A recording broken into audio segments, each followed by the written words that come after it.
of the CGRSM program. I also wanted to take a moment to introduce some of the other tri-agency staff that are here today. So if you want to introduce yourself, you can go ahead. And then I will also ask the scholarship liaison officers to introduce themselves. You don't necessarily have to put yourself on camera if you're an SLO, but you can unmute yourself. So Shannon, do you want to go ahead and introduce yourself? Hi, my name is Shannon. I'm a program officer in the Scholarships and Fellowships Division with my colleague Charmaine, and I'll be answering or helping Charmaine answer questions from the chat today. Great, thank you. And I believe we have someone from NSERC here who's also part of the CGRSM program. Jerry, are you able to introduce yourself?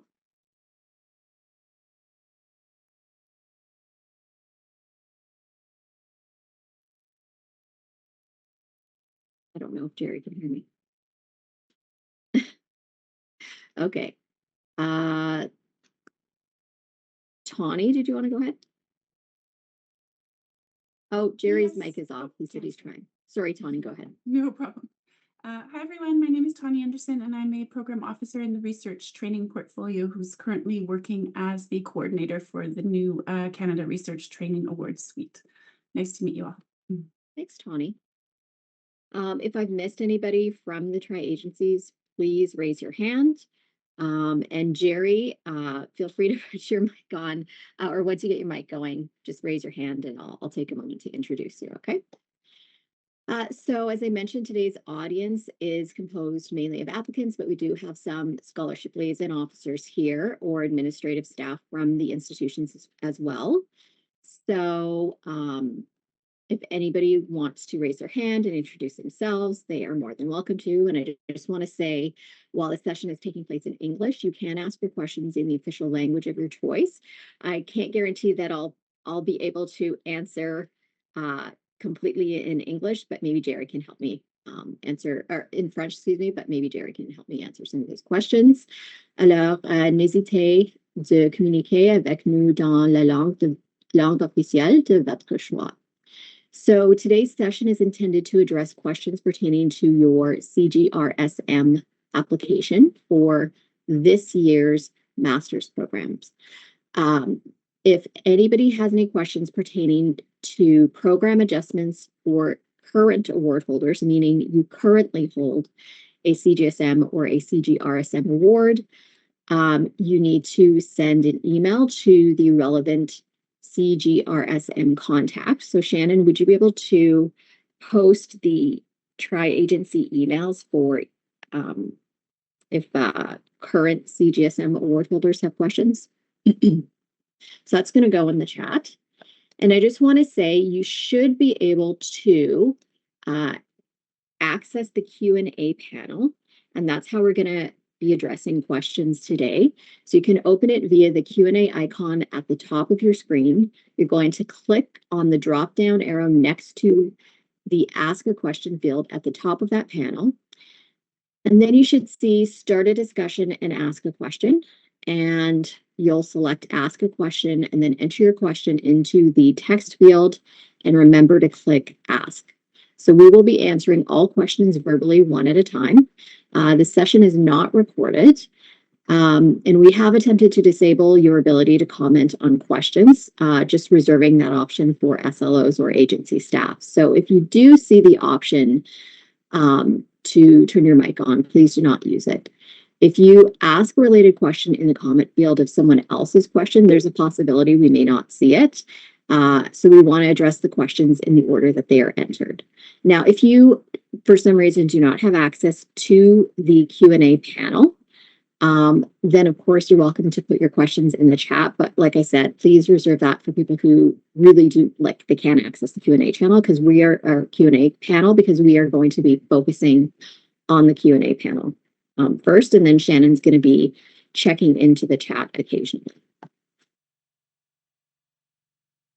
So as we have different attendees from different institutions across Canada here with us today, I will ask you to specify which institution you're applying to if your question is institution specific. If we have an SLO from that institution here today, we will see if they're available to answer. Otherwise, these questions must be directed to the relevant Faculty of Graduate Studies or Awards and Administration, equivalent at that institution. Links and info that we or the SLOs want to share with you will be in the chat. And first thing I would highly suggest is to open up a Word document or some sort of notes document. And that way you can copy and paste any links that you get in the chat into your notes or Word document. I will also invite the SLOs to post any relevant links or information throughout this session in the chat, but we just ask that the SLOs please identify which institution the information pertains to. So there's also going to be 4 other Q&A sessions planned over the next 3 weeks, 2 in English and 2 in French. You're welcome to join us for any of those other information sessions.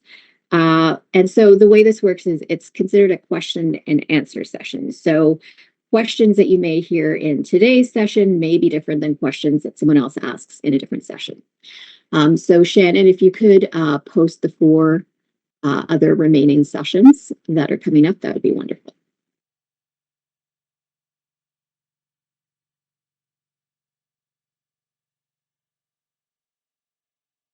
Thank you.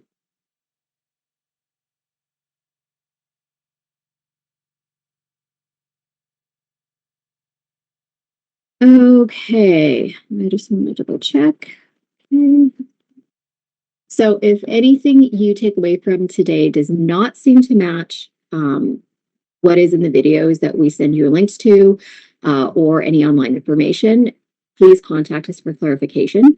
But essentially what is printed on our website, like what is in print on our website, is what you should be following.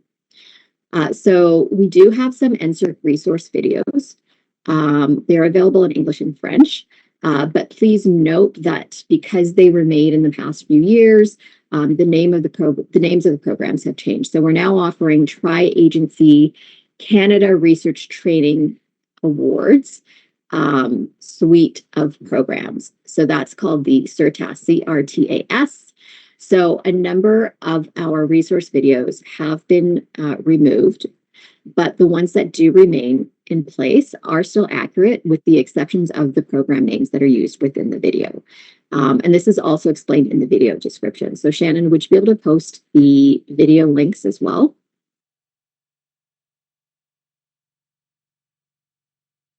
So as I mentioned, the new suite of programs is called CERTAS. The new CERTAS Master's program is called the Canada Graduate Research Scholarship Master's Program, or the CGRSM program, formerly CGSM. So note that there are no changes to the master's level program eligibility criteria, submission platform, application, or deadlines. The only change at this time has been the program name. Now, if you're looking for more information on the new doctoral or postdoctoral program, please go to our website and contact us with any questions you have. And I'll touch on that more in a moment. So first things first, I just want to remind you that the deadline for the CGRSM program is December 1st, 2025 at 8 p.m. Eastern Time on the dot. So note that is the Eastern time zone. That may not be the time zone where you're living. And so I just want to make sure that everybody's clear that that is the deadline submission date and time, December 1st. And I also want to warn people that the online system does tend to get clogged up the closer you get to that deadline. So we highly recommend that you try and go through all the steps for submission much earlier, way in advance. And we do warn you of that on our CGRSM website, where we have all of our instructions. So I think we're ready to answer some questions, Shannon, unless I didn't see any SLOs had anything to say. Okay. Main concern is that the Q&A session, the Q&A function doesn't work in some of the older versions of Teams. So if that is the case for anyone, feel free to use the chat and we'll try and go back and forth and get the answers to the questions in the chat as well. All right. Our first question is, oh, my apologies. Adam Tac asks, what is the keyword section we have to fill? I could not find information. What is expected for us in this section? Yeah, so let me just pull up the instructions here. So keywords basically further describe your proposed field of study. And so one of the things you could do, which is slightly different than the CGSM program, you could look on our committee website, on NSERC's website for review committees, and you can search up some of the names of the review committees for the doctoral program, at least for NSERC. But I believe you could also do the same for SHRC and CHR. And so you could use some of those words.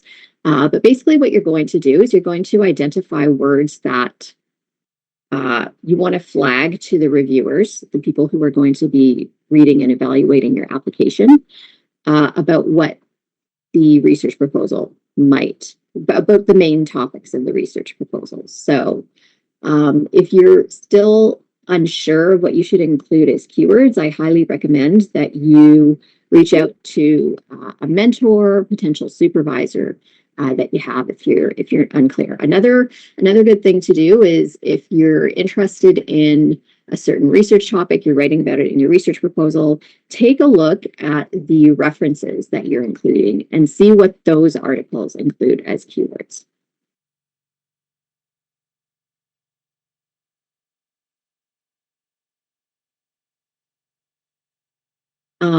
Shannon, before we move on to the next question, I actually want to share my screen because I just want to show some of the applicants the instructions and resources that we have. So let me just try and do that here.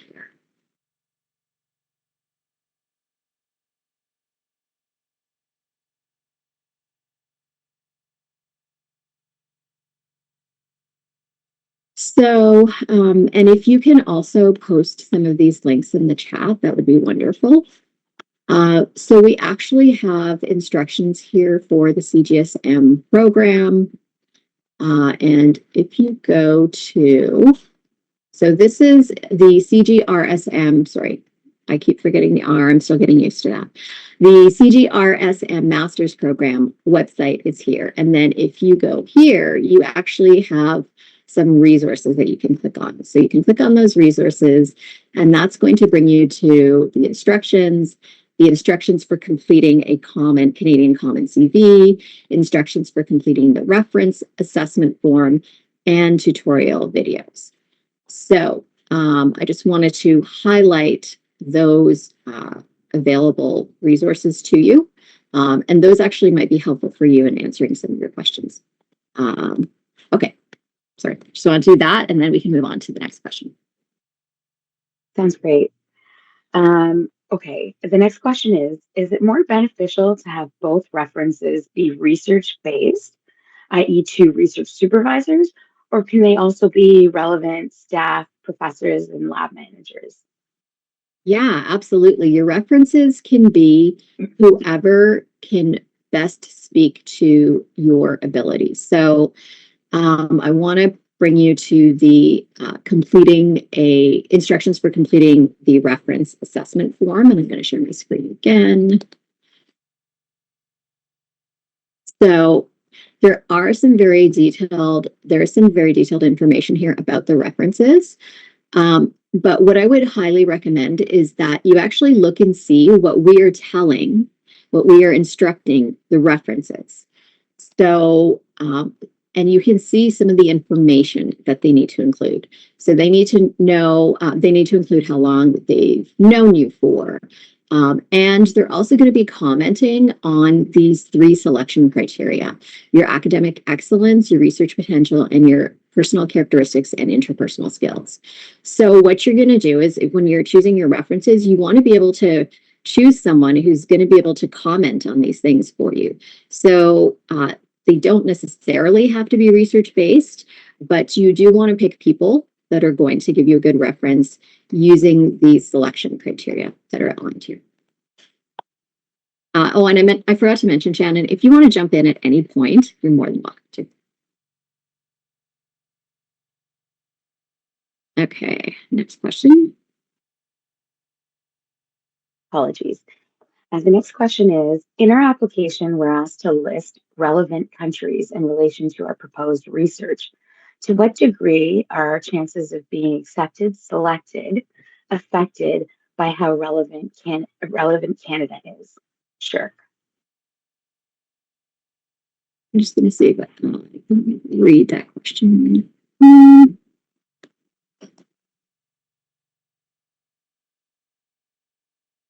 Relevant countries in relation to our proposed research. Perhaps they're implying that they might have research that's relevant in other countries, and it's they're asking, if there's any strength in having only relevant Canadian research, and I guess to what degree that affects your success. Yeah, I don't think it has a huge impact on on the evaluation of your research proposal or of your application.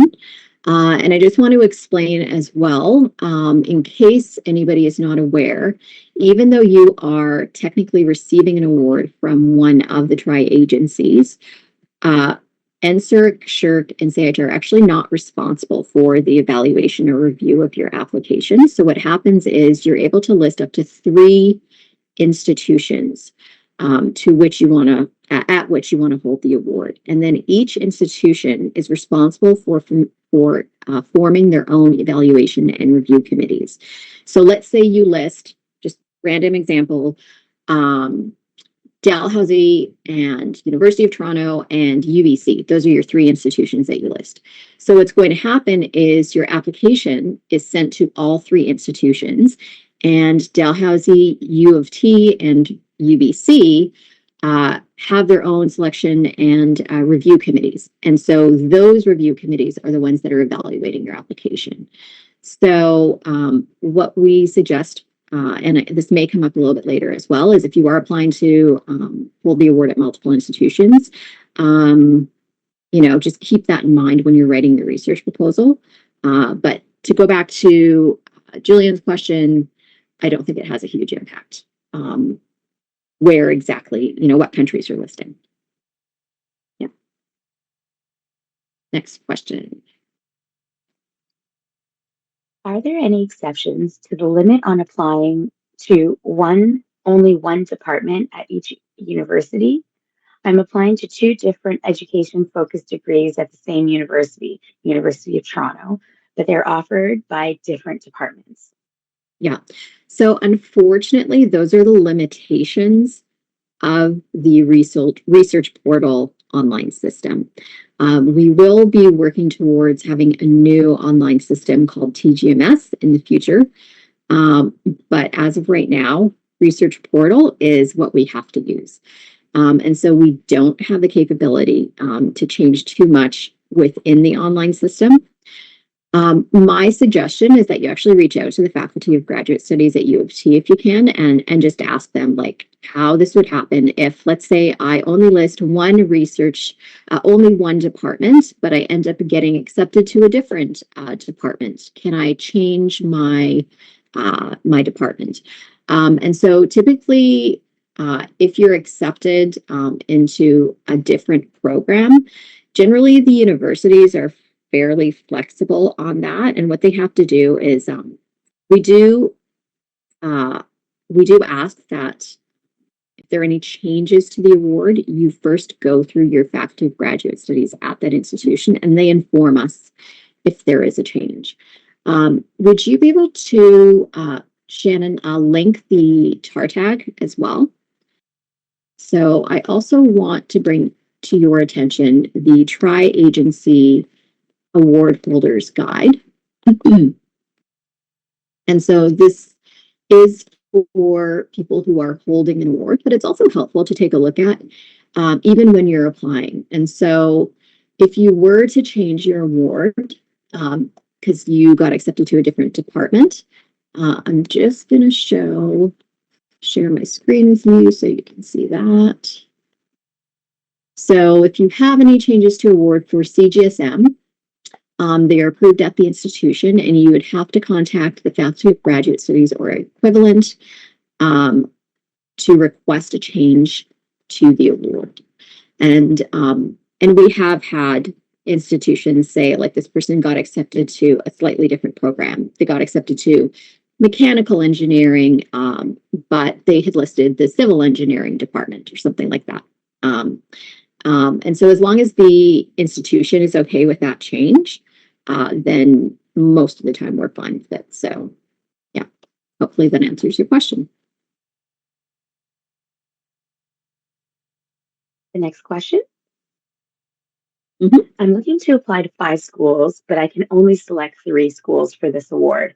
What if I end up wanting to go to a school I didn't put on my application? Could the award transfer? No, the answer is no.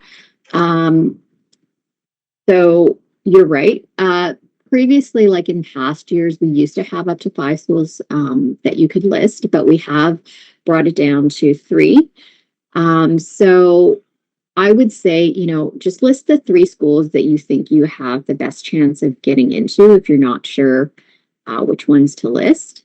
And going back to the research proposal, if you're applying to 3 different schools, you want to make the research proposal fairly general, so it's not specific to one supervisor or department at one school. Next question. Does a year in between my 2 last academic years affect my eligibility? So I guess like Um, a short gap between the last 2 academic years. right. So let's say you did your 3rd year and then you took a break and then you did your 4th year. I'm assuming that's what they mean. So no, like in terms of the selection and evaluation criteria, it shouldn't make a difference. You basically are looking at, like in terms of the last, when they're talking about the first class average, they're looking at the last 2 years, 2 academic years. So they're just going to be looking at your transcript the last 2 academic years. Next question. Is this open to international students, non-Canadian citizens, nor permanent residents? No, currently CGRSM is not open to international students. As you may be aware, we did open the doctoral program and the postdoc program to international students this year, but at this time, the CGRSM program is only open to Canadian students or permanent residents or refugees, protected persons. Next question. What should we include for our outline of proposed research? The purpose, hypotheses, our role, etc. If there's an outline for this, where can we find it? So we don't have an outline for, we don't have like a more detailed outline for your proposed research.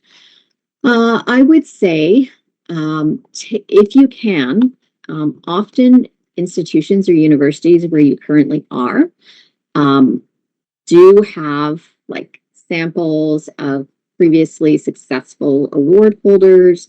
So I would actually consider reaching out to someone in your department or even the Faculty of Graduate Studies for that. I would also take a look at, depending on what your area of research is, whether it's SSHRC, NSERC, or CIHR, when if you're looking at research articles, for example, take a look and see how they've structured things.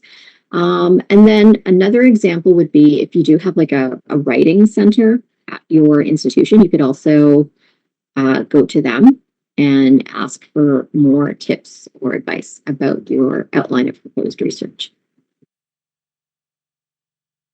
Next question.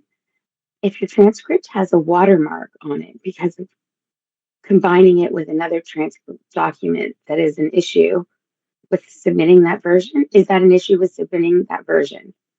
So that's a transcript? really, yeah, that's a really great question. And so I want to bring to your attention the instructions here that we have for completing an application. And so we have this at the very top of the instructions page. You must confirm directly with your institution their policy on official transcripts and whether or not unofficial transcripts will be accepted as part of their internal review process. So what that means is, and we have had this question before, sometimes when you're combining your transcripts, you see that watermark that marks it as unofficial because you're combining it with something else like an electronic PDF. So what I would highly recommend is that you just reach out to whatever institution you're going to be putting in your one of 3 institutions in your application and just say like, hey, this is happening. When I try and combine my transcripts, it is now showing as unofficial. And I know that on your departmental website, it says you only accept official transcripts. I need to know like what I should do because technically my transcript is official, but it looks like it's unofficial. And actually, I don't know if any of the SLOs want to jump in if you've ever had this question when someone's trying to combine their transcripts. Like if your institution only accepts official, feel free to raise your hand.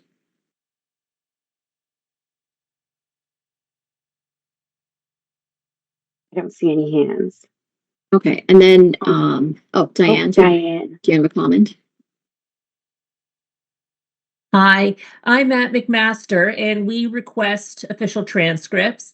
And what we have is some people that end up having their watermarks on there, but as long as they go into to print the PDF of the official transcript, and they print it to, I believe it says print to Microsoft PDF, that will save it in a way that you should be able to combine it with other transcript documents. I don't recall ever seeing anything that flips it over to being a watermark as unofficial, but it will still print with the watermark on it, but it does allow you to combine them. Okay, and then there's a comment under this question that says, and this is from a fellow applicant, so not from the SLOs or NSERC staff, just a suggestion, using Microsoft Lens app might help you combine without the watermark. Okay, and then we have another comment here. Aruba, are you an SLO? It appears no. No. They are not. Okay. Their comments. I'll just move on to. And if you do want to try and type something in regards to the watermark, you can put it in there for that person that has their hand up. Okay. I'm just going to go back to the chat here. There's somebody who was unable to access the Q&A. Mm-hmm. If accepted and granted the award, are there rules in the following through with the exact research that was proposed on the application? Is there any kind of deliverable after completing to prove you did your proposed research topic? Thinking that topics can change quite dramatically. Yes, and so I do believe I see any kind of deliverable after completing. No, so we don't have any sort of a what you would call report that you have to provide. Shannon, the word escapes me, but for our doc and postdocs, an annual report. Progress report. Yeah, progress report. There we go. We don't have a progress report that you need to provide. We understand that topics can change. What we do ask, though, is just that you give that information to the institution, to the Faculty of Graduate Studies and the Scholarship Liaison that where you're holding your award if something changes significantly. And then that way they'll just enter it as a little change into their, we have something called the financial aid reporting report, they'll just enter it into the FAR for us. So we do understand that things can change in terms of proposed research, and that, 1 year is a long way away, from now until next year. And you may have an idea of like, oh, I think I want to do this with this research supervisor, and then school starts in September. You're like, oh, it's totally changed. That's okay. We get that. Yeah. All right, back in the Q&A. Sorry, Shannon, there's actually some questions even before that I just noticed in the regular chat.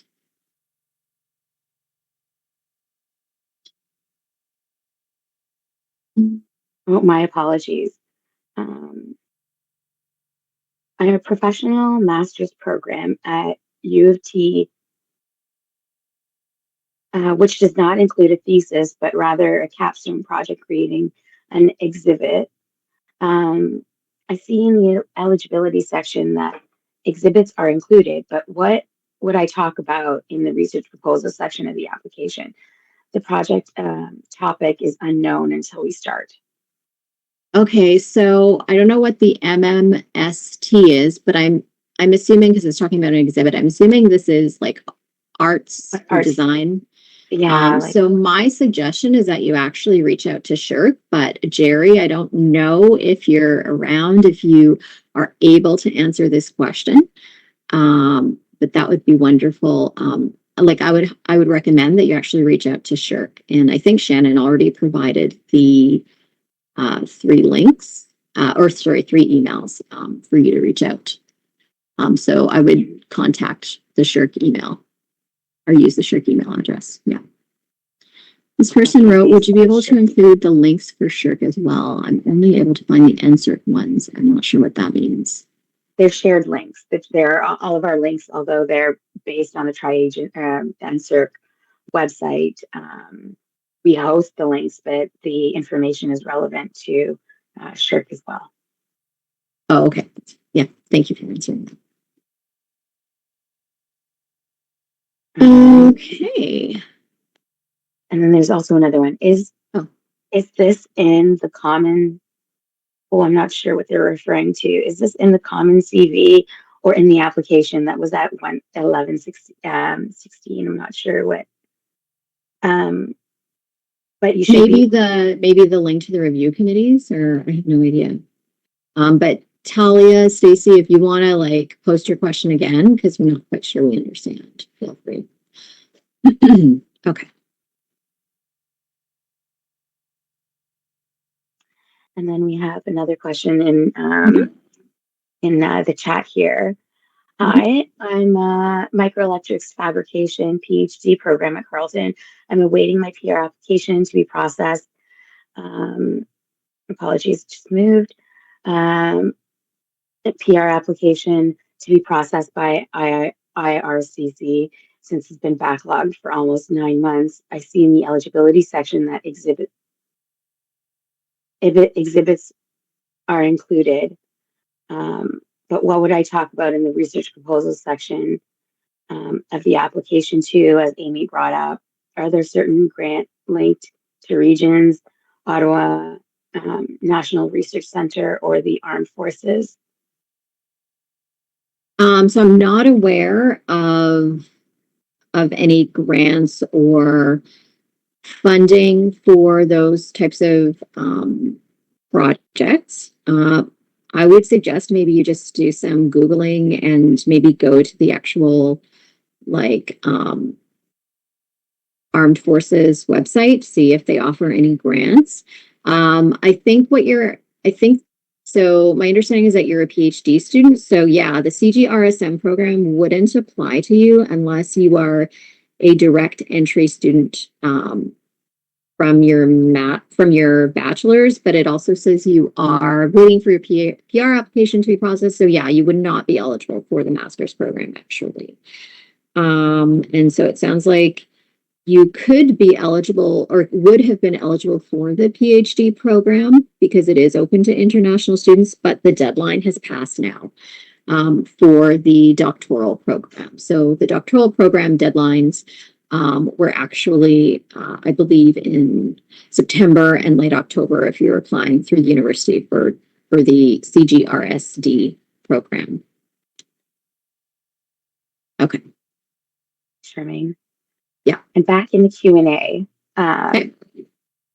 if I'm applying to 2 different programs in 2 different fields, for instance, psychology and kinesiology at the same university, could the award apply for either of those programs, even if it's in different fields? So my understanding is that you're only able to apply to one department. And so I don't believe that would be like, once again, up to the institution. So I'd actually reach out to the institution at which you're applying, to find out if it could be available to transfer the award. I mean, so I don't know what you plan on doing, but once again, when you're writing the research proposal, my best suggestion is to write it for a general audience and to not be too specific.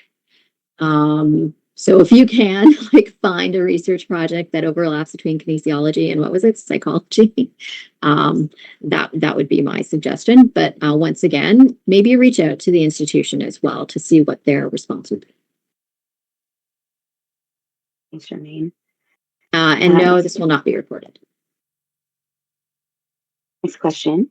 Recently, my university began making an archive of all successful applications, but there's still a lot of data missing. If I wanted to find successful program-specific applications to refer to for my own application, where might I be able to find that resource online?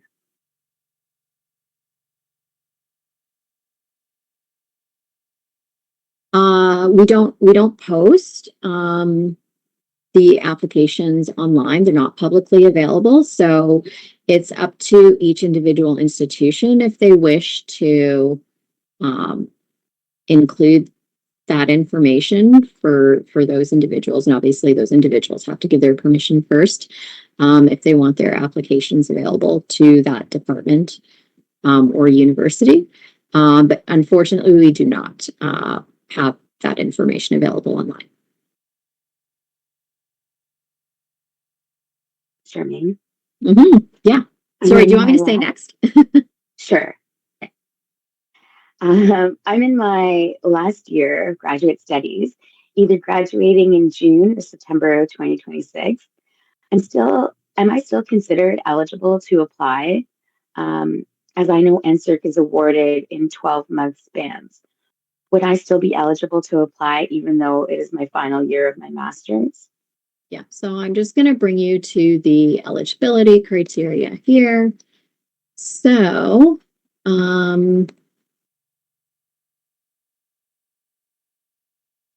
just going to share my screen.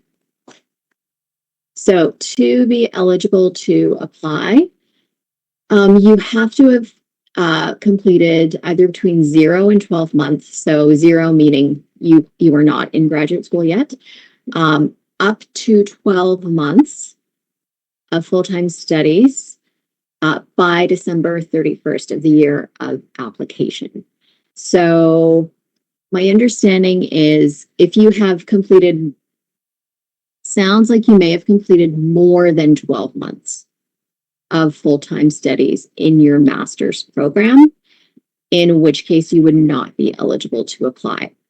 Now, the other part of your question is the award is offered in 12-month span. Yes, it's a 12-month award, but what that means is, let's say you finish your award early, like you finish in June of 2026, then you'd have to terminate your award early. So you wouldn't be able to receive the full amount of funds.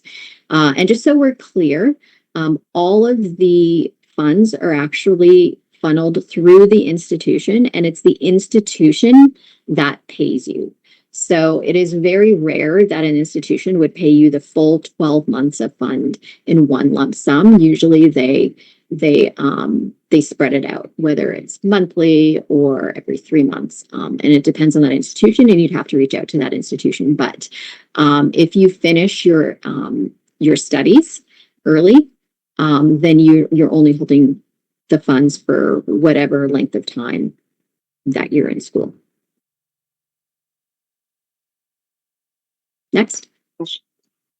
My project involves interviewing residents of a specific city. We aren't analyzing any specific demographic data for the interviewees. I am unsure how to answer parts of the application asking if we are accounting for gender and Indigenous, so EDI, as a part of the project alongside any other resident of the city because it's not a part of the analysis. Do I click yes or no on the application?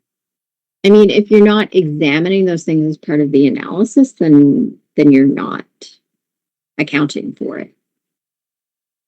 I mean, that's what I understand, Shannon. Yes, that's my understanding too. If you're not specifically analyzing it for it, then that answer would be no. But again, you would have to look through your research proposal. In the Common CV section for the Master's Scholarship, should one include all non-academic work experience or only the ones related to research proposal? Oh, this is a great question that we have received before. I would say you can include other work experience. We understand that, but what you want to be able to do is tie it into how it's going to help you in terms of your research potential. So, for example, if you were a manager at your movie theater, or you had some sort of a leadership role, I think that's definitely applicable because that shows that you have some leadership qualities or ability to do some critical analysis, as an example. So I would say, think about what skill set you gained in those jobs, and see if it can be applicable in that way. Yeah. Hi, for the CCV, should CGSM OGS awards be listed under research funding history or recognitions? Oh, I would say that would count as research funding. Shannon, what do you think? I would agree. Yeah. Yeah, I would say because you did receive funds for it, you received funds to do your research. So to me, that counts as research funding. Maybe recognitions could be if you were a poster and you got best poster at your presentation. Exactly. Yeah, or if you're on the dean's list, or things like that. So. If I am applying to SERC CGRSM, do I complete the SERC Canadian Common CV or the CGRSM CCV? Right. So once again, I'm going to bring you to we actually have instructions, very, very specific instructions. We have a web page. So this is instructions for completing a Canadian Common CV. And we try and make it as detailed as possible. So it actually tells you step by step to create a CGRSM CV, do this, go to this, and then you're going to be clicking on. So you have the option. So you're going to select the CGRSM CV. So I actually have my sample CCV open here. And hold on a second. I'm going to see if I can log into it just to show you really quickly. This may take a minute. I had logged in prior to starting, but looks like it's logged me out. You know what? Can we go back to that question afterwards? We can go on to the next one. You'd like me to go on to the next one? Yeah, we'll come back to that one. Sure. How far along in our application should we be at this point to keep ourselves on track? Oh, I cannot answer that question for you. What I would say is that if you actually go to our instructions here, so we have very detailed instructions about all of the steps that are involved for completing and submitting your application. So it's now November 11th. The applications are due on December 1st. So first of all, I would recommend that you reach out to your references because you want to give them a heads up as quickly as possible that they need to be filling out a reference form for you. And so there's all these different steps that are involved for you to fill out in your application. And it's quite detailed. So I highly recommend that you start as soon as possible. In terms of how far along you should be, I can't answer that question, but things that you should be doing at this point, you should be you should have your transcripts, or if you haven't requested your transcripts, you should be getting your transcripts now. And there are some very specific formatting requirements for attachments and specifically for transcripts. So for example, your transcripts can only be a maximum file size of 15 megabytes, and they have to be a page size of 8.5 by 11 or format A4. So we highly recommend that you do some of these things that might involve troubleshooting beforehand. Same thing, getting your CCV, log in, and then for the references, as I mentioned, you have to enter in their email addresses, and then they get a link that they have to click on. So, sorry, I just need to take some water here. So I would say if you haven't done some of those things already, I would definitely start. And then I also wanted to bring to your attention the verification that the application is complete. You need to do all of those things. And then there's a green check mark that appears when each section is completed and validated. And then you have to extract the application and attachments to PDF. So what has happened in the past, for example, is people wait till the last minute, or they wait till December 1st, and they try and do like number 8 and number 9, like an hour before the application is due, and the system times out because it's so bogged down with so many people trying to do the exact same thing as them. So I would just say, try and get all of that information saved and validated as soon as possible. Don't wait till the last minute to do it. But sorry, I'm not really answering your question. Yeah, I would just say get a start on it if you haven't already. There are lots of tests to complete in order to get your application in. So yeah, we can't tell you exactly where you should be, but probably wise to get started. Next question, can the reference letters be written by my current research supervisors, or is it more beneficial to have references from previous professors or supervisors I've had? So once again, and this is in our instructions for references, the reference should be completed by individuals who are familiar enough with your research and other abilities that they can provide a meaningful commentary. So a current research supervisor is perfectly fine. I think once again, you just have to evaluate who can best give you the reference. Sorry, who can give you the best reference. There you go. I'm currently a fourth-year undergrad and currently applying to a master's program that will begin in fall 2026. Do I also apply to the scholarship this December, or do I apply December 2026 for a start date of fall 2026? So if you plan on starting your master's in fall 2026, then I recommend you could apply now. But if you are in your first year in fall 2026, you could also apply then. So it's really up to you. Obviously, you'll have a better idea of your research next year, but it's completely up to you. We leave that up to the students. And if you have any questions about that, you can also speak to your faculty of graduate studies. What should attachments, transcripts, and proposals be titled as a document? Name and title?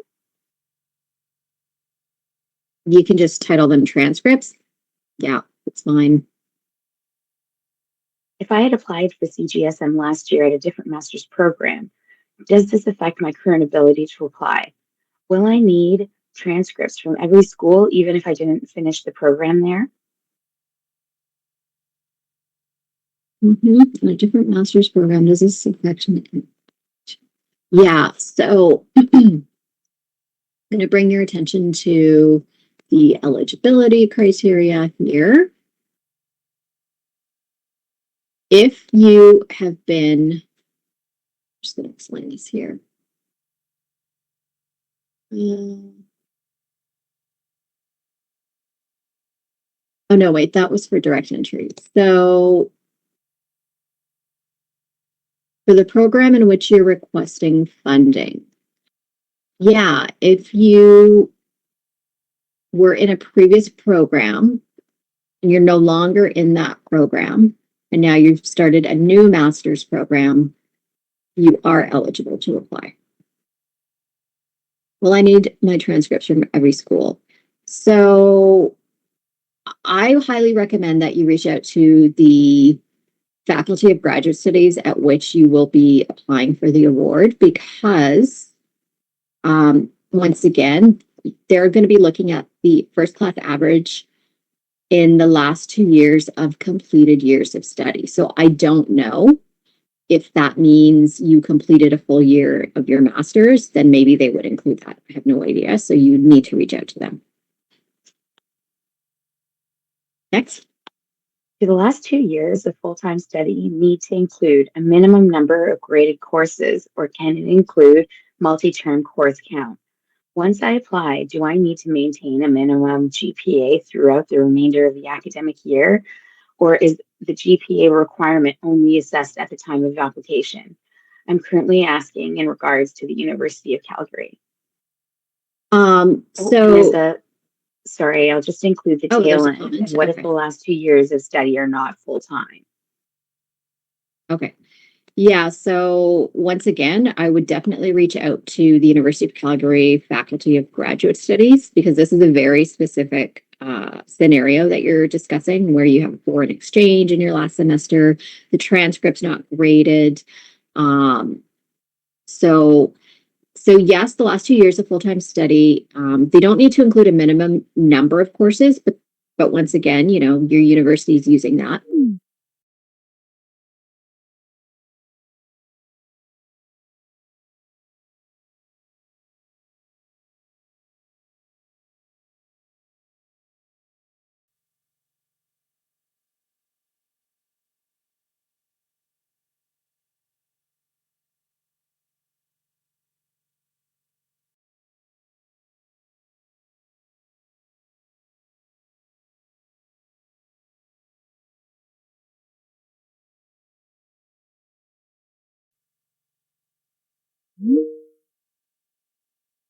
HR as well as NSERC. And sure, could you please confirm if this is correct? Yeah, thanks, Allison. Hello, at the University of Manitoba. So yes, you are absolutely correct. The ISAS program is now the CIHR is now included in the ISAS program. So that is one of the changes. Yeah. So previous to this, it was just NSERC and SSHRC. If you were Indigenous scholar, you could apply to that program. But now, if you are a SSHRC applicant, you can also apply to the program. Thanks, Allison, for that reminder. What if the master's program I'm applying for does not have a research requirement until second year? Am I still able to apply to this? Absolutely, yes. And that's pretty, sorry, I'm just going to say, and that's pretty common for a lot of master's, 2-year master's programs, where first year is coursework, second year you're focusing more on your master's thesis. Do you apply to NSERC, SSHRC based on your program you applied to, or the research idea you have? Example, My master's is in building engineering, but my topic is more aligned to climate change and social driven. What do you recommend? Yeah. So, what you're going to notice is when you actually create your research portal login and you start to create an application. Oh, and I need to go back to the CCV as well. So, just gonna go to research portal and then I'll do that. Okay, Shannon? So, share my screen here.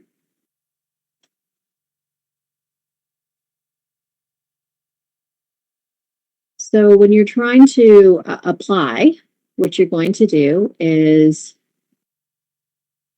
you actually have to choose, first of all, your field of research. So, you have to choose which field of research you're in, but then you can click on the university and then the faculty and then the division. But ideally, if you have to choose one field of research. Um, so hopefully that On the answers the answer, question. on Oh, the and answer. sorry to Oh interrupt yes, you, CCV. So yes. I also want to show, there was a question about the CCV and, how do we know which one? So once you create your CCV account, you're then going to go to funding. And once again, there are detailed instructions on the website. So you're going to click on funding. And then under funding source, you are going to choose CGRS Masters. Hopefully that makes sense. And then the second drop down doesn't give you another option. It's just CGRS Masters. Okay. Charmin. On the NSERC Oh, information Jerry. page. Yeah, Jerry had My if apologies, we, Jerry. I'd like to go back to the previous question, just to add regarding the question, do I apply to NSERC and SHIRK? I know sometimes we receive instruction now, or we receive requests to double check if the research is more aligned to SHIRK or NSERC. Most of the times we have to the researcher, to the student. They can talk to the supervisor and they can decide if the research is, basically live with SHIRK and so OCHR sometimes, and we're then from that point to be able to determine to which the agency they need to send, but they can only send it to one agency. But it really depends on the research itself. So not necessarily the program, but the research ones, and the students and the supervisor, they can have this discussion. Thanks so much, Jerry. Did you want to introduce yourself, by the way? Oh, hi. Oh, yes. So I was having so my name is Jerry Melo Sangum. I'm a lead program officer with SHIRK, and I look after the master programs, including some program like the MFSS, the Microsmith, and have been with SHIRK since end of 2018. So, and roughly with the research training portfolio. Great. Thanks, And Jerry. I'll be leading some of the sessions next week as well. Yeah, and Shannon already posted the links to those different sessions and that are being hosted in both English and French. So, Thank you. all right. Next question. All right, moving on. On the NSERC information page, it states transcripts must be scanned, black and white recommended, and saved as a single PDF file. If we're uploading official e-transcript, does the e-document need to be printed and scanned before uploading as a PDF, or can the PDF be uploaded as an original PDF file? Yeah, it can be an original PDF file. That's fine. I think, sometimes, especially if you're combining two different files, then you have to do it a certain way. But yeah, it's okay. It doesn't, if it's not black and white, it's fine. If we're applying to NSERC, so we would apply through the CGSM and select NSERC. Oh, I think this question is before your example just now. There is no other application just for NSERC, right? Also, if our research is applicable for more than one section within NSERC, CIHR, and SHIRK, would we have to complete another application for each organization? Because there's no option to select more than just one. you can only apply to one of three. And that is actually one of the criteria in terms of the eligibility criteria. We specifically say you can only submit a maximum of one application per academic year to either SSHRC, CIHR, or NSERC. Like you can't apply to multiple institutions. And as Jerry just mentioned, you know, if you're really unsure about your research proposal, send us a one pager, like a one-page summary of your research proposal. And we can take a look at it and review it, and the agencies can comment on it to see, you know, where best suited it would go to. For the common CV, what is the difference between academic work experience and affiliations? Which one would research experience fall under? Academic work experience. So academic work experience would be things like you're a TA, like a teaching assistant.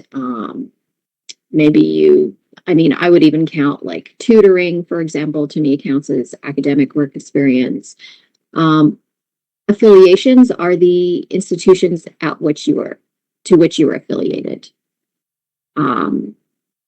But which one would research experience fall under? It's a great question. I'm just trying to take a look here at the CCV. Research experience. I don't know. Like, I think that would fall under. Like, I guess I'm a little confused. Affiliation is the institution that you're affiliated with. So. Yeah, you can expand on that question if you want. And post it again. What is the difference between, okay, so we've had some answers in that. For the GPA requirement, does the A- need to be met in each of the last 2 years individually, or is it a combined GPA across both years? Sorry, I'm trying to read this here.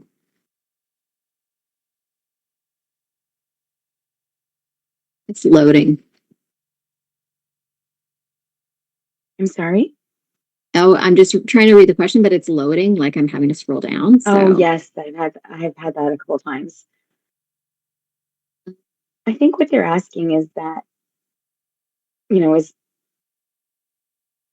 with respect to the GPA requirement, I guess their university doesn't have an A- on the grading scale, and they're wondering how the GPA is calculated. Okay. I would actually ask if there's any SLOs that feel like they can comment on this. How your institution, for example, uses or calculates first class average when they're looking at transcripts from other universities. Yeah, I'm going to leave that open to some of the SLOs. But in general, like universities are used to looking at other transcripts across Canada. And so they do look at, like they do keep that in mind. They take that into account if if one institution doesn't do A-, for example. But like, I'm not sure if they use a number at York or not. That's what I'm trying to figure out. I think the question is more, is that GPA taken for each year or combined last 2 years? You would need an A- in both years or combined. Yes, I agree, Amy. The question is the GPA taken for 1 year or if it's combined? And Amy's answered that it is a combined. Do you need A- in both years or combined? I'm not sure. That question would probably be best. So yeah, and just to take you back to the eligibility criteria, have achieved a first class average in each of the last 2 years, last 2 completed years of study. So I actually think it's Each you're year looking needs to at be A minus. both years, not combined, but yeah. And I'll just see if I can post that here. Thanks for that clarification, Charmaine. Okay, I just posted it there. That's in the chat. All right, we've got a three-part question next. And someone has their, Diane, did you want to answer? Hi. Yeah, I was just going to say, we always do, it has to be an A minus or a 10 out of 12 or an 80% in each of the last 2 years. So you can't have, 89% in one year and 79 in the other. It has to be in each year. Yeah. And we do say it has to be in each. Yeah, exactly. And so I do have a question for you, Diane, then. So let's say this person's saying they don't do A minuses at York. So that means they're either getting an A or what, a B plus. And so then the A would count as the first class average and then the B plus wouldn't, correct? Yeah, I mean, I think it depends. We have at McMaster, we've got a list of all the universities, like a chart that we use. And that's just ours. So we kind of take what everybody does and what matches up. But there's times where, it's a little bit off. So we will defer to a percentage as opposed to the A minus. And if they're making it at 80% on both years, then they would be considered eligible. But just keeping in mind, too, that if they're slightly off and there's a reason for those grades being a little bit lower, they can submit a special circumstances for consideration, right? So. Yeah. Thank you so much, Diane. Absolutely. All right. This next question, possibly directed at NSERC. My research focuses on addictions among MSM, men who have sex with men, involving participants who use illicit substances. Should I select that illicit substances are involved in the research? Would this affect my funding eligibility? To clarify, I will not be providing illicit substance to the participants. That's a great question. I actually don't know the answer to that. So I don't think it should affect one's evaluation of the research proposal. Yeah. But once again, maybe just if you know which university that you plan on doing this research, maybe just confirm, especially don't forget your research is supervised, right? So you do have a research supervisor. So I would just double check with them, but I'm pretty sure that should make a difference to the evaluation of your proposal. Okay, question number 2. At my university, first-year courses introduced concepts that were graded throughout the program, with final grades determined in the last semester. Grades for my honors thesis and upper year courses carried the most weight, so my transcripts first-year courses reflect academic strength in my final 2 years. Since these courses have GPAs between 3.9 and 4, I'd like to highlight this to the admissions committee. Is there a section in the application where I can note this context? If not, is it appropriate to contact the department or faculty directly to explain this briefly and request their guidance? Yeah, I would definitely reach out to the Faculty of Graduate Studies to which you're applying for the award and confirm, this is my scenario, this is my situation, this is what my transcript reflects. How do I best include that information in my application so that the evaluation committee is aware? And then I see the third question, number 3, should I include CEGEP?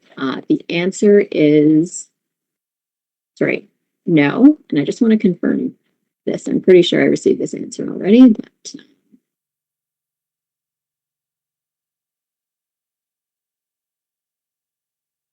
so we don't consider CEGEP transcript necessary, but once again, same answer that I've been supplying. Reach out to the Faculty of Graduate Studies at the institution to which you are applying, because what's most important is the last 2 years of full-time study completed may be affected, for example, if you did CEGEP. So you just want to make sure once again, that your Faculty of Graduate Studies is aware. Okay, next question. Do the referees have to be supervisors, or can they be postdocs or lab managers who know my research skills? Yeah, I think we already discussed this. Once again, please read the reference section where we have the instructions, and I'll repeat that. So basically, your references should be someone that can be able to fill out the reference for you to the best of their ability. So they can be anybody that you choose. However, what you want to keep in mind is that they should be familiar enough with your research and other abilities that they can provide a meaningful commentary. So they could be current, previous academic research supervisor, industrial supervisor, employment volunteer manager, teacher, or thesis advisor. And we have all these examples on our reference instructions webpage. So. Can't I only apply for CGSM once? I applied last year and was not accepted. I want to apply this year, but I'm not able to through the research portal.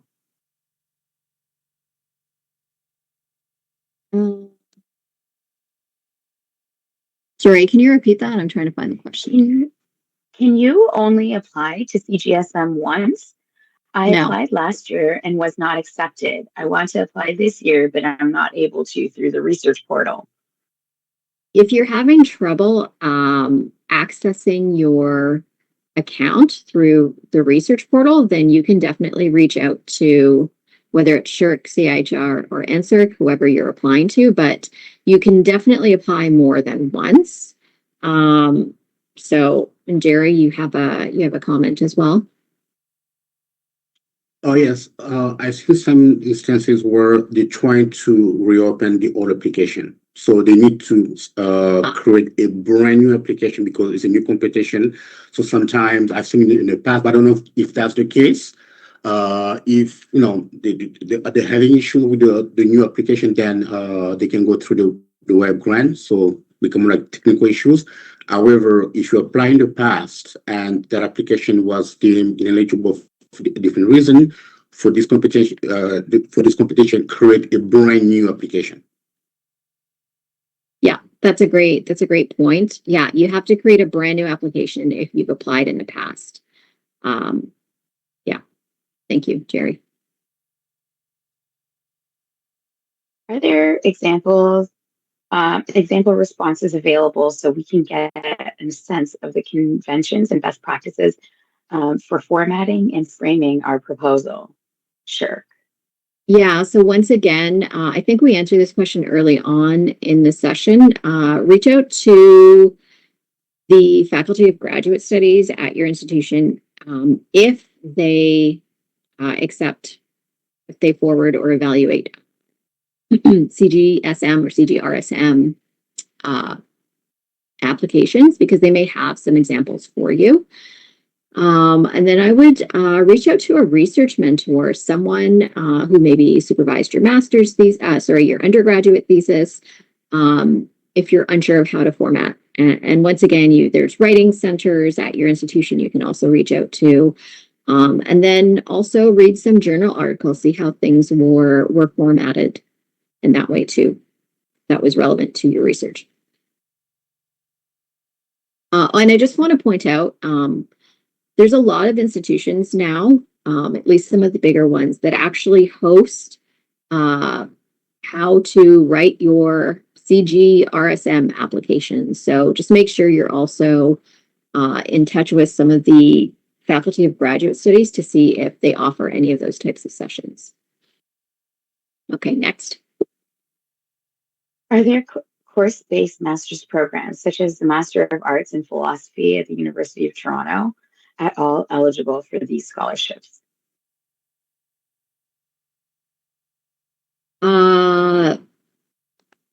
Course-based master's programs are eligible.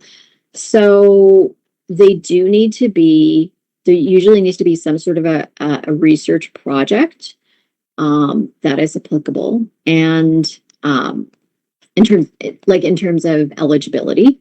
So what we do say is it needs to be predominantly research oriented, leading to the completion of a thesis, major research project, dissertation, scholarly publication, performance, recital, or exhibit that is merit reviewed. So I am unaware of any very, very specific course-based master's programs that are eligible for these scholarships. However, I would reach out to your faculty of graduate studies at U of T just to find out if your program is eligible. Because I don't know all the specific programs that are available in all of the different institutions. So definitely your faculty of graduate studies would know if your specific program is eligible.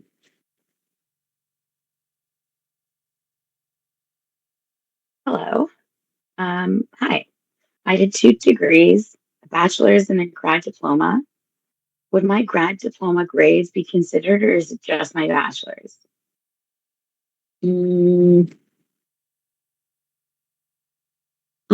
any of the SLOs want to chime in, I would appreciate it. But I'm just looking back at our first class average completed in the last 2 years of study. I feel that your diploma grades might be considered for that, but I would reach out to wherever you're applying to find out for certain at your faculty of graduate studies. What is considered a special circumstance that should be included in the section of application? Should this section include any and all discrepancies? Examples might be an extended undergraduate program, more than 5 years, work gap years between the start of the graduate program, reduced course load in the final year of undergraduate studies due to credits taken earlier in the program, disabilities, mental health struggles that don't blatantly show up on the transcript or in a large grade reduction. What format should this be submitted in? So the answer is yes, definitely include any special circumstances that you think affected any delays, for example. All of the information you just provided are great examples. Extended graduate program. The work gap years between the start of a graduate program, I don't think is necessary. I don't think people are going to be looking at that. And once again, the reduced course load, they're only looking at the last 2 years of your studies. So I don't necessarily think they're looking at number of courses, but they are looking at full time. So if there's a reason that you weren't full time, then yeah, you should definitely include that reason. In terms of the format that it should be submitted on, that's a great question. I would say, actually, I'll ask the SLOs too if they've ever seen that when someone includes special circumstances in their application. I would think say you Diane could mentioned McMaster has a way to submit an additional form. Perhaps they have a bit more insight. just looking at, yeah, there's a different component here.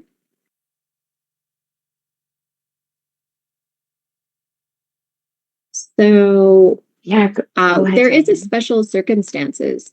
Sorry, go ahead, Diane.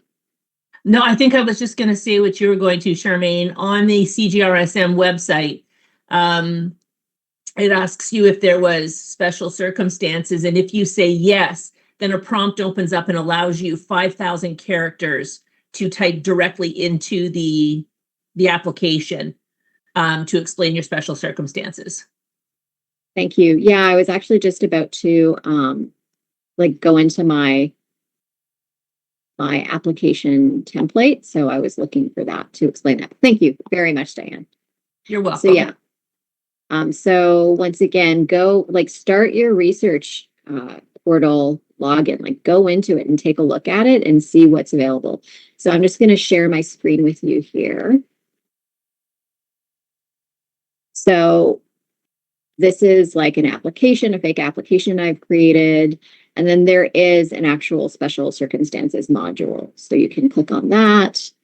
And then like Diane said, you can click yes. and then it opens up here. So. Yeah, that's perfect. Next question. Do we have a better chance of getting funding when applying to schools with more grants to give? Or is that balanced by the number of applicants to each school?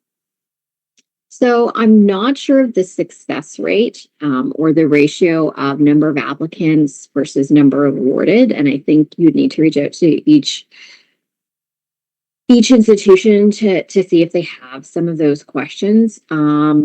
So I can't really answer that question. Yeah, because my thoughts are if you're applying for an award at the University of Toronto, which is one of the really big institutions, you are also going to get a ton of applicants, right? So hard to say. Yeah. Can I focus my proposal to my first choice program if I'm confident I'll get in?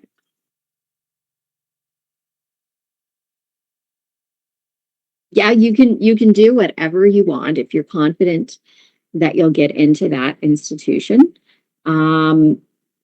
Yeah, absolutely.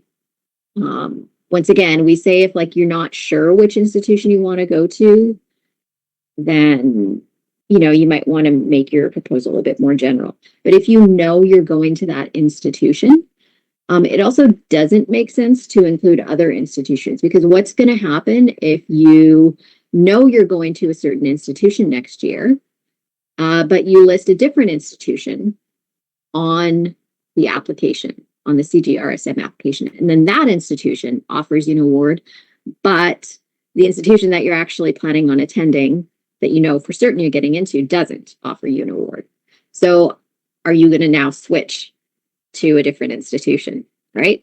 So you kind of have to evaluate that. Yeah. Thanks, Charmaine.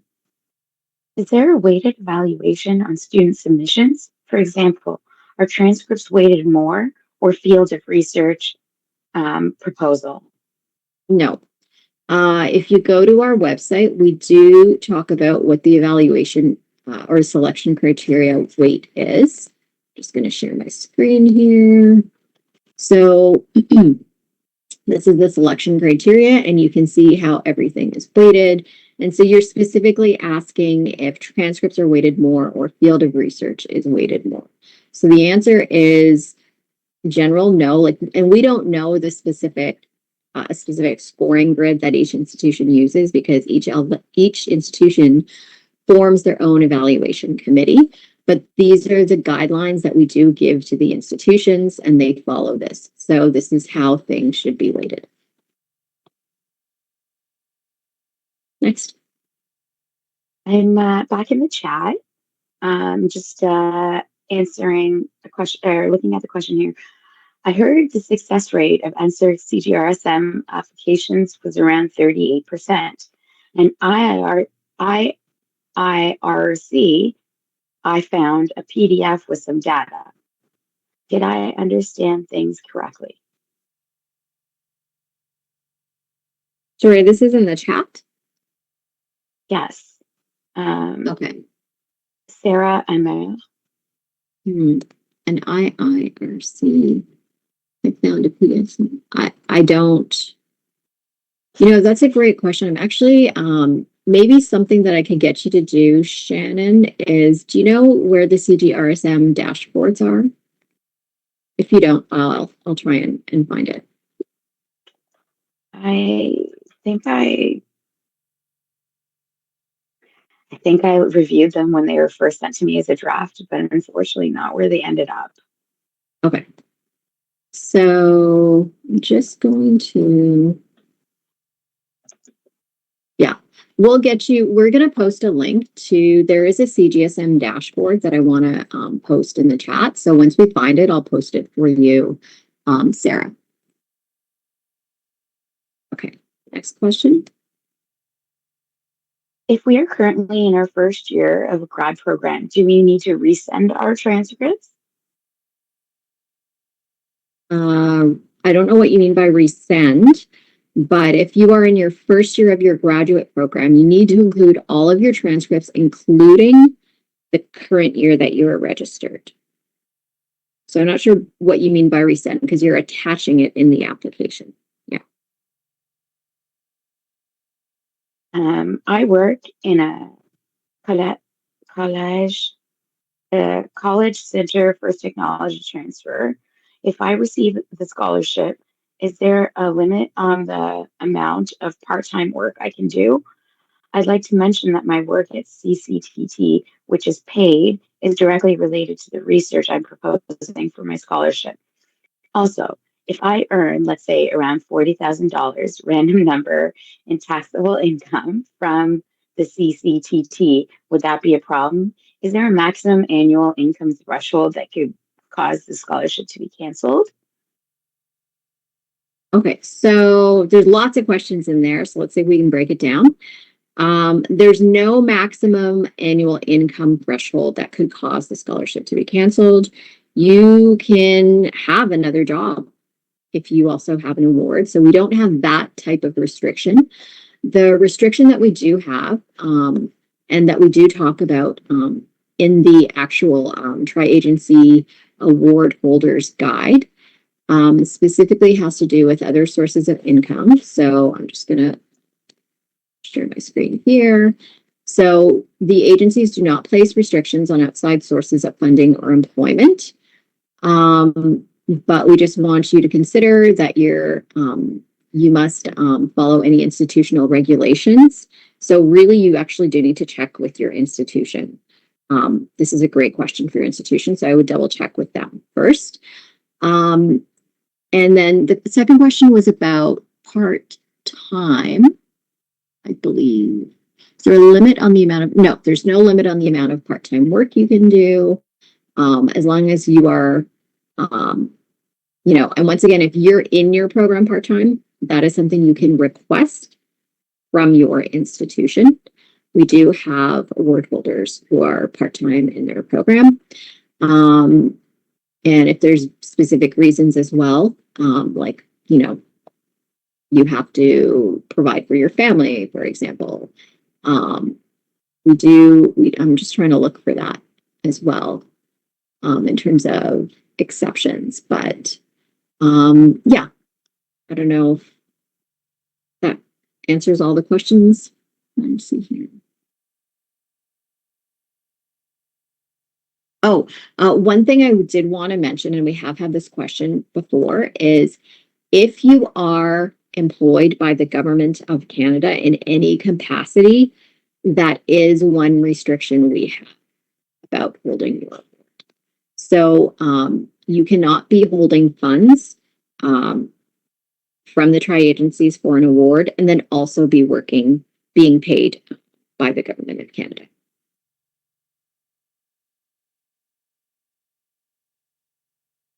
Would co-op positions count as affiliations?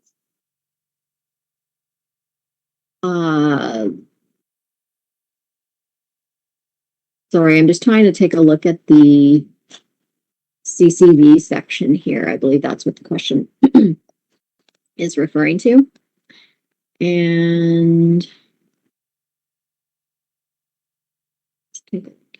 co-op. I would actually put it under, I would consider that work. It's unpaid work, but to me, co-op is work. So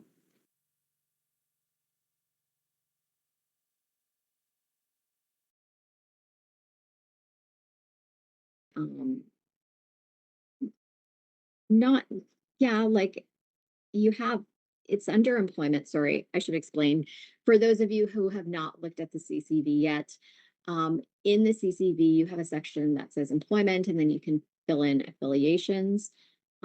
So I would say that you can include that if it's current, like if you currently have that affiliation, if you're associated with that particular co-op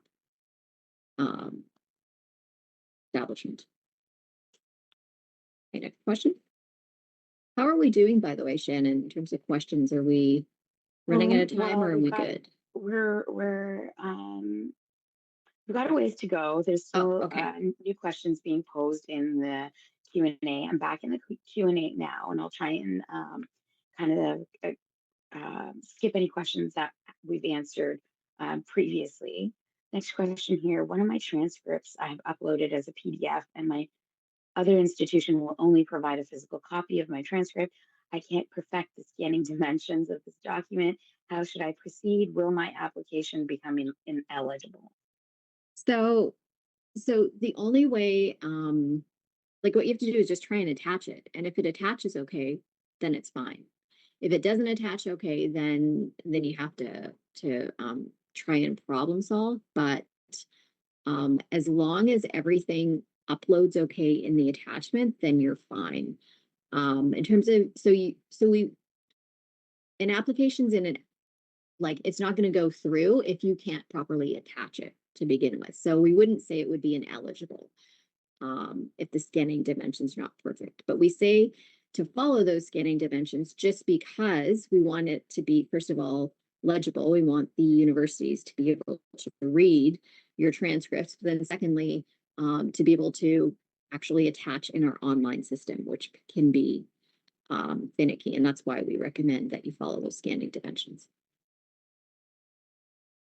Will my application December 1st deadline be processed before I complete my undergraduate in April? I'm concerned about one single low grade in my last 20 grades that would fall outside of my last 20 grades once the upcoming spring semester is complete. To be more specific, will a snapshot of my last 2 years' grades be assessed before I graduate in April?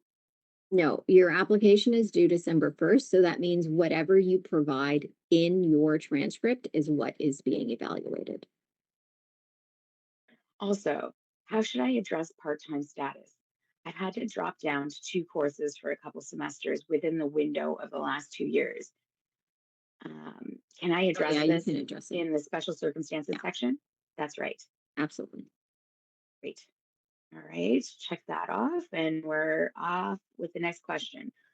If we self-identify with a disability, then should the special circumstances section to be used to repeat and expand on that information, or should the special circumstances be reserved for information beyond the self-identified section, assuming we chose to respond?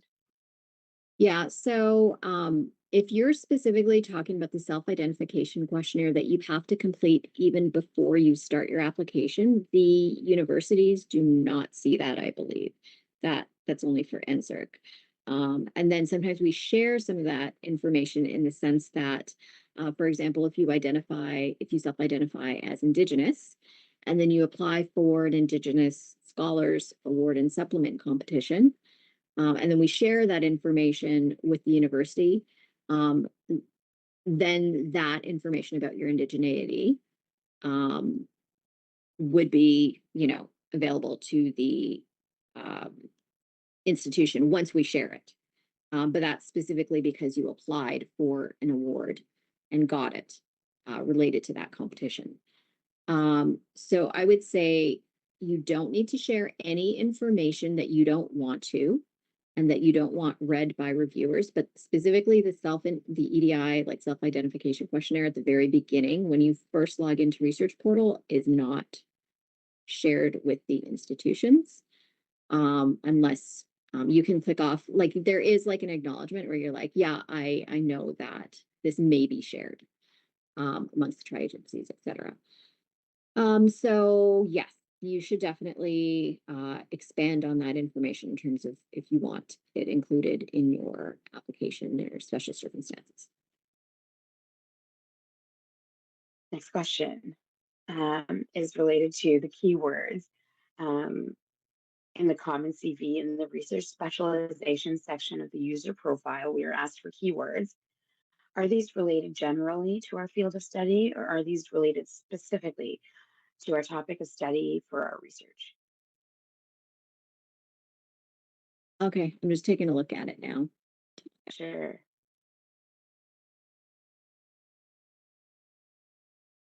So when you click on the little question mark, it says keywords that best correspond to the person's expertise in research, creation, instrumentation, and techniques. So I guess that's not super helpful, but basically, You do want to include any keywords that are related to your topic of study for your research, because ultimately that's what the reviewers are looking at when they're reviewing your CCV, and then they're reviewing your research proposal. They're like, oh, what sort of, and that I don't know how it's used for the review committees amongst the different institutions, but I know, for example, for NSERC, when we're talking about the doctoral and postdoctoral competition, keywords are very important to us because that is how we help assign applications to reviewers. We say, oh, this person used A, B, C, D, E, F, G words, and I know this reviewer has expertise in A, E, and F. So I'm definitely going to assign them this application. So that's how we use it here in NSERC. I don't know how the specific evaluation committees at the different institutions use them, but that's my recommendation. Is you don't need to be very, very like super specific, but specific enough that someone could glean some information about your research proposal just from those keywords.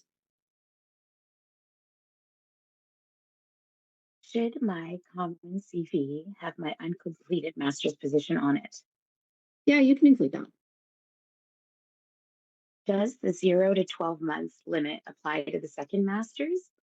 Applying for a research master's after a course-based master or 1-year grad studies? Yeah, so once again, it's the program in which you are applying. So as long as it's a completely, as long as it's a different program, then it should be fine. But yeah, just keep that in mind that you're applying for funding to that specific program. So should be fine. Once again, if you have any questions, reach out to the Faculty of Graduate Studies where you plan on, or where you hope to hold the award. In the CCV, is there supposed to be a section where you can detail skills you gained and activities you completed in any given job? Um,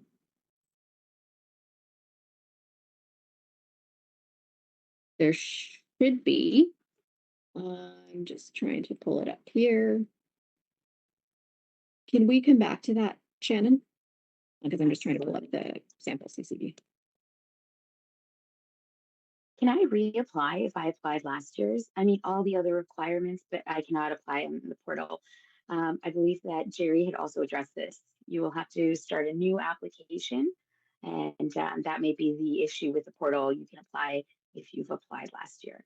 If we are currently in a master's program, should we include scholarships we have received as a part of our stipend in our CCV?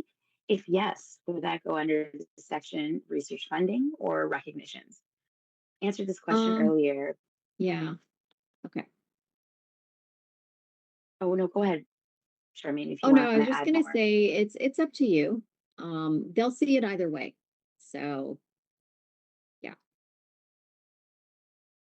What does this question mean? Do you have any special circumstances to take into consideration that may have affected your research, professional career, record of academic or research achievement, or completion of degrees? So I'm actually going to direct you to the other question that talked about special circumstances, where that person actually gave some wonderful examples. It could be anything where you think it affected your productivity. I'm just trying to find the actual question here, Shannon. I am too. Yeah, They did have really great examples there. yeah, really great examples. But if you want to just post some of those Here we go. examples. Yeah. Right. Next question. If we are currently in our first year of grad program, do we need to resend? Oh, I think we already answered this. You need to include your current, if you are currently registered, you need to include those transcripts.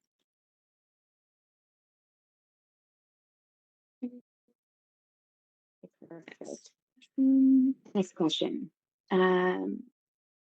Sorry, regarding the not completed master's program, who is it I should reach out to?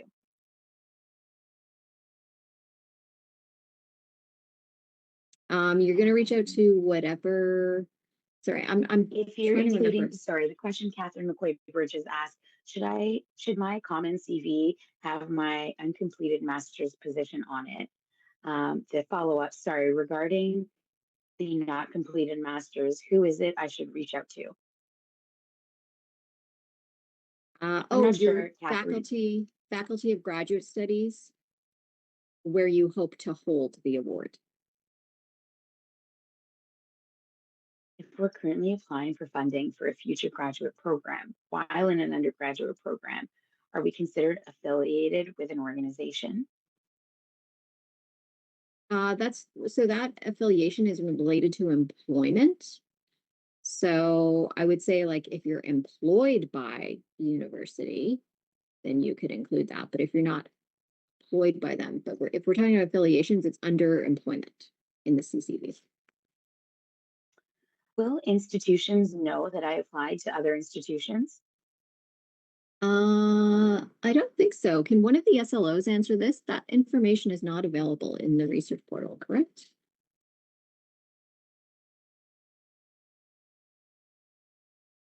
Adlin from Carleton University. That is correct. We don't know where the applications go to. We just see what we get. Okay, thanks, Madeline. Perfect.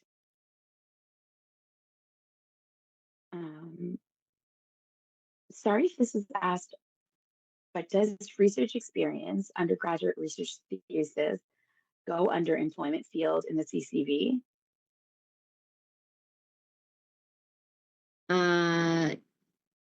No.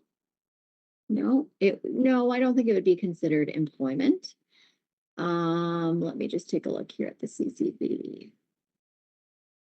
So you've got other information in here. So for example, you have under publications, you can click on thesis/dissertation and you could include information there if you've already completed it. So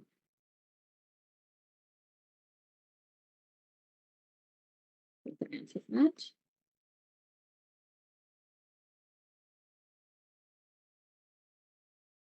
So I'm moving back to the chat. The questions, we're caught up on the questions in the Q&A feature. I am enrolled in a research-based full-time master's. Can I apply now?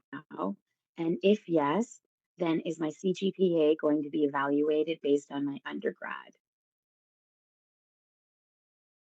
So they are looking at the last 2 years of, if you're talking about the first class average, what we're referring to is the last 2 years of completed full-time years of study. So you're already enrolled in, so this is where I'm a little confused, because if you haven't completed your first year of your master's, then they're going to be looking at your undergraduate degree or whatever your last 2 years of completed study are. And then I guess this is where I'm not quite sure, because if you're in your second year and you have a completed first year, then you wouldn't be eligible to apply. There's a maximum of 12 months. So hopefully that makes sense. Yeah. While reviewing the eligibility criteria for the NSERC Master's Scholarship, I noticed that during my bachelor's degree at my university about 3 years ago, I had a GPA of 3.0. Since then, I spent 3 years in the workforce and 1 year in applied research at a research center. Even though my GPA is 3.0, do you think I still have a chance to receive the scholarship, or is my academic record too low, just my experience and motivation? So we do say here that you have to have achieved a first class average as determined by the host institution in each of the last 2 years of completed study full time. And there is a little note here that we have immediately after that in the eligibility criteria. I'm going to see if I can post that. Post for me. Let's see. So note, institutions may at their discretion accept CGRSM applications from individuals who have not obtained a first class average. Contact your proposed host institution to determine their use of this eligibility criteria. And once again, maybe this is an example that you can include in, in your special circumstances. I've actually been working in research for the last 3 years, doing X, Y, or Z. But I highly recommend that you reach out to your faculty of graduate studies to clarify whether, you know, they would consider including your application in the competition. Next question, what if I'm currently doing a thesis and have no publications yet? I think that's a really common situation or scenario that you're in. Like, there's a lot of people that are either in their undergrads, like just finishing up their undergrads, or just starting their first year of their master's. There's a lot of people that don't have publications. That shouldn't stop you from applying. Clayton's just asked, so if they look at the last 2 years of full-time coursework, will a part-time semester within the last 2 years be omitted from consideration? Hmm. I don't know if one of the SLOs wants to answer that question, like Diane, if you're around, or someone else. Like, what do you do in a scenario if someone had a part-time semester in the last 2 years? Do you go back even further? Any of the SLOs want to comment? Oh, Madeline, yes, please. Oh, there's So, Elena. can you hear me? Yeah, go ahead, Yes. Matt. Excellent. So what we do at Carleton University is if we don't have 2 full times years to calculate, we use the last 0.5 credits that is available. So however back that goes. Thanks, Madeline and Elena. Oh, my apologies. I believe. Oh, Elena's muted. There, you should have the ability to unmute yourself now. Thank you. Sorry, it's Elena from U Waterloo. So at Waterloo, we in the last year we want to have a minimum of 2 full-time terms to look at, and if we don't, because one of those is a part-time, then we will go further back. We count 2 part-time terms as 1 full-time. So if somebody has a specific question, any Waterloo students, of course, they can review their transcript, get in touch with their department, but if there's still uncertainty, they can reach out to our graduate studies office, our awards team here, and we can help assess their transcripts. Okay, thanks. And Diane, sorry, we cut you off earlier. Did you want to comment as well? That's okay. We follow along the same lines as Waterloo. Okay, great. Thank you. Charmaine, I think that's we're caught up on questions. If anyone has any other, oh, we've got one more here. What if my undergrad institution grading standards are different than my master's institution? My master's university has different standards for first class, and now I don't apply for that, even though I have a 3.8 GPA. So I think we sort of discussed this already, and maybe you didn't hear, like, some of the SLOs chimed in. The universities do take into account the fact that they're looking at different university transcripts. They realize that. And then, but you're saying that you don't apply for that. Maybe they mean they don't qualify for having a first class average. I'm not quite sure, Shannon, but they do look like they do take into account different university from what I grading schemes. understand, they have a first class average at their current institution. However, if they were to the institution they're applying to, the average is calculated as such. And it's not perhaps different standards. I'm not sure, but yes, like Yeah. some of the SLOs had mentioned, they do take into that. There's a follow-up. I was ineligible for an entrance award because of their definition of first class. Okay, so then I would actually reach out to whatever institution that you're applying to for this award to confirm, to see if they would consider including you, um, because your university considers that a first class average. I don't know if they make any exceptions because they do receive a ton of applications from all across Canada. So, yeah, you'd have to reach out to that institution, to confirm if you would be considered a first class average or not from that institution. Adding on to Rachel's question about currently attending a university to finish an undergraduate program, you mentioned that we should not include it as an affiliation under the CCV as it's not related employment. However, what about the initial personal profile section, primary affiliation as student? Can that be counted as a current position? Should we still select the box saying I'm not affiliated with a post-secondary institution? So, I would say like just an overarching, like just theme in general for the CCV.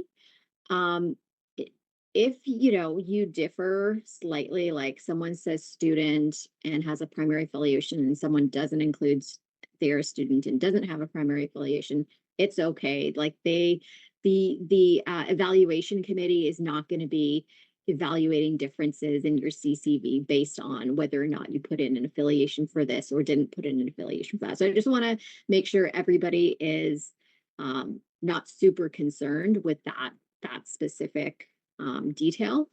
So the answer is you can put in that you're affiliated as a student, under your personal profile if you want, but you don't need to, because the universities know you're a student at that particular university. So it's up to you. Thank you very much for the work that you do to support and the funding of grad and post-grad studies. Just before we wrap up, do you have any additional general advice, resources, or encouragement to offer us? This question is open to SLOs as well. Thanks. Yeah, I'd love to hear from the SLOs if you have any, just general advice, for applicants. Uh, I think that would be super helpful.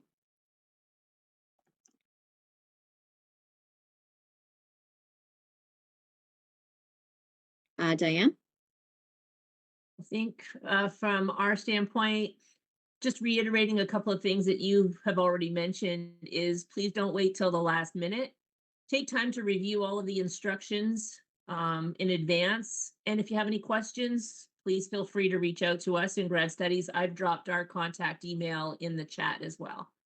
Thank you so much, Diane. And if any of the other SLOs want to do the same, they're more than welcome to. And Elena?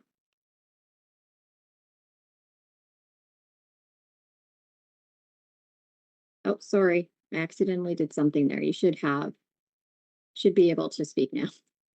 Sorry, Lena from Waterloo. So yeah, you've reiterated it lots of times to review the instructions. That's always our number one advice to all applicants. I will post in the chat as well. We have a dedicated Waterloo CGRSM webpage. We have a transcript request deadline coming up for students, applying to the University of Waterloo who need a Waterloo transcript. So that's included in that webpage. And we also have a scholarship competition resources webpage, which has some sample proposals. If students are looking for proposals from different areas, different departments, we've got a pretty good sample there. And Elena, is that open to specifically, like, do you have to log in to be a Waterloo student to be able to access this, or is this publicly available? That's right. You do need a Waterloo, so you need to at least have some credentials to be able to log in because it is behind a blocked site. Yes. Okay, great. Thank you. Thanks. And thanks, Miranda, for providing the University of Waterloo webpage there, for CGRSM. Yeah, and once again, I just want to, mention that, and I don't know if I did mention this, but I did show you the screenshot at the beginning in the instructions. So each institution that you are listing in your application, once again, you have the option of listing up to 3. Each institution has their own policy on whether or not you need to provide official transcripts in your application. So what that means is you actually need to go to that institution's webpage specifically for CGRSM, and look on their webpage and read whether or not they require official transcripts. And then just to reiterate, if you have any very specific questions about your situation in terms of how your grades will be perceived, or what the first class average or how the first class average would be calculated at that particular institution, you'll need to reach out to that institution to which you hope to hold your award. Thank you very much to all of our SLOs who joined us today. We really appreciate your participation. Yeah, thank you to all the applicants. We wish you best of luck, and feel free to reach out to any of the tri-agencies if you have more questions. Thank you.